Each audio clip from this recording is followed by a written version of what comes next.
America के राष्ट्रपति Donald Trump को टैरिफ मामले में बड़ा झटका लगा है और ये झटका किसी और ने नहीं बल्कि उनके देश के सुप्रीम कोर्ट ने दिया है।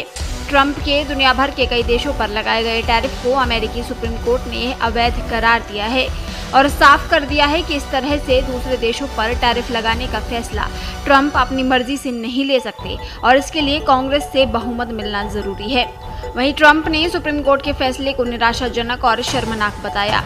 ट्रंप ने टैरिफ पर फैसले के बाद अपने ही देश के सुप्रीम कोर्ट के जजों को देशद्रोही करार दिया है।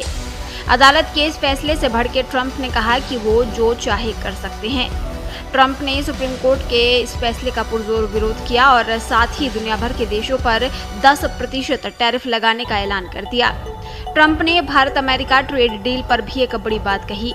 ट्रंप ने बयान देते हुए कहा कि भारत अमेरिका ट्रेड डील पर अमेरिकी सुप्रीम कोर्ट के फैसले का कोई असर नहीं पड़ेगा। ट्रंप ने साफ कर दिया है कि सुप्रीम कोर्ट के फैसले के बावजूद दोनों देशों के बीच ट्रेड डील बनी रहेगी और भारत 18% टैरिफ चुकाएगा, 10% नहीं।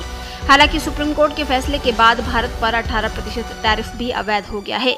ऐसे में भारत पर इसे चुकाने की कोई बाध्यता नहीं रहेगी और ट्रेड डील पर आधिकारिक तौर पर हस्ताक्षर होने से पहले भारत कम टैरिफ चुकाने का मुद्दा उठा सकता है।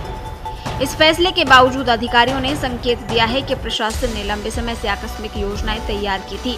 वित्त मंत्री स्कॉट बेसेंट ने पिछले सितंबर में ही कहा था कि अगर अदालतें आपातकालीन शक्तियों के इस्तेमाल को सीमित करती हैं तो वॉशिंगटन के पास कई फॉल बैक विकल्प या प्लान बी मौजूद है।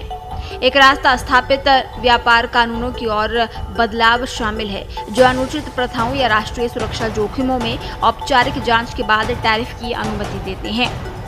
ये तंत्र धीमे हैं और प्रतीकात्मक चरणों की जरूरत होती है, लेकिन वे मौजूदा कानून में मजबूती से निहित है। पहले स्टील, एल्यूमिनियम और अलग अलग प्रकार के आयात पर शुल्क को सही ठहराने के लिए इस्तेमाल किए गए हैं। सुप्रीम कोर्ट का फैसला सेक्टर स्पेसिफिक जांच के जरिए पहले से लगाए गए टैरिफ को नहीं छेड़ता है। अलग अलग उद्योगों में चल रही जांच अभी भी नए लक्षित शुल्क का कारण बन सकती है।